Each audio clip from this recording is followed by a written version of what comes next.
చేరుకున్నారు AP CM Chandrababu. పెట్టుబడుల లక్ష్యంగా యుఏఈలో 3 రోజుల పాటు సీఎం చంద్రబాబు బృందం పర్యటించనుంది.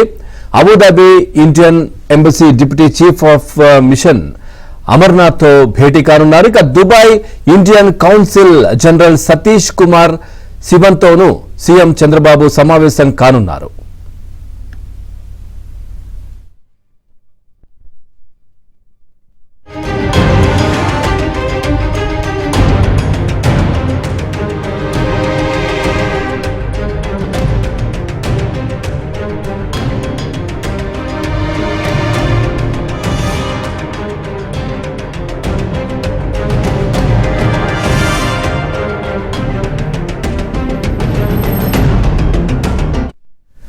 సీఎం చంద్రబాబు దుబాయ్ చేరుకున్నారు. ఇదే విషయానికి సంబంధించి మరింత సమాచారాన్ని మా కరెస్పాండెంట్ సత్య అందిస్తారు. సత్య, పూర్తి డీటెయిల్స్ ఏంటి?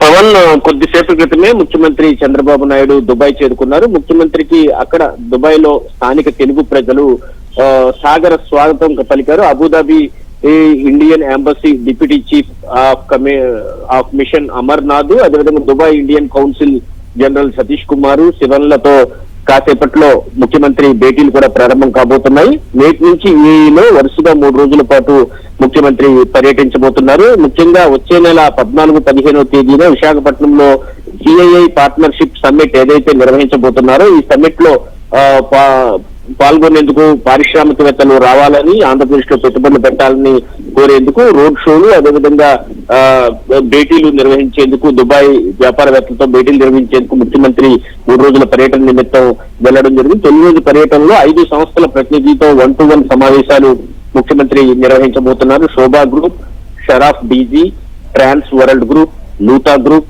దుబాయ్ ఫ్యూచర్ ఫౌండేషన్ సంస్థల ప్రతినిధులతో ఈ రోజు ముఖ్యమంత్రి సమావేశం కాబోతున్నారు. అనంతరం మ్యూజియం సందర్శనలో భాగంగా స్పేస్ ట్రావెల్ ఎక్స్పీరియన్స్ సెంటర్ ను కూడా ముఖ్యమంత్రి పరిశీలించున్నారు. అంటే అక్కడ ఉన్నటువంటి టూరిజం స్పాట్స్ ను ఏపీలో ఏ విధంగా అభివృద్ధి చేయడానికి అవకాశాలు ఉంటాయా అనే ఆ అంశంపైన కూడా ముఖ్యమంత్రి పర్యటనలో దృష్టి సారించున్నారు. ఇక CI partnership summit road show లో కూడా చంద్రబాబు పాల్గొనబోతున్నారు. ముఖ్యమంత్రిగా విశాఖలో నవంబర్ 14-15 తేదీల్లో జరగనున్న పెట్టుబడుల సదస్సుకు పారిశ్రామికవేత్తలను స్వయంగా ఈ రోడ్ షోలో ఆహ్వానించబోతున్నారు. యుఏఈ పర్యటనలో భాగంగా ముఖ్యమంత్రితో పాటు మంత్రులు టీజీ భరత్, బీసీ జనార్దన్ రెడ్డి కూడా ఉన్నారు. దుబాయ్ లో ఆయన ఎయిర్పోర్ట్ లో దిగిన వెంటనే అక్కడ స్థానికంగా ఉన్నటువంటి తెలుగు వారందరూ కూడా బారులు తీరి ఆయన స్వాగతం పలికారు. ఇప్పటికే సింగపూర్ కావచ్చు, అదేవిధంగా రీసెంట్ గా వివిధ దేశాలను ముఖ్యమంత్రి సందర్శించారు. అక్కడ ఉన్నటువంటి పారిశ్రామికవేత్తలతో మాట్లాడి ఏపీలో పెట్టుబడులకు ఉన్న అవకాశాల గురించి వివరించారు.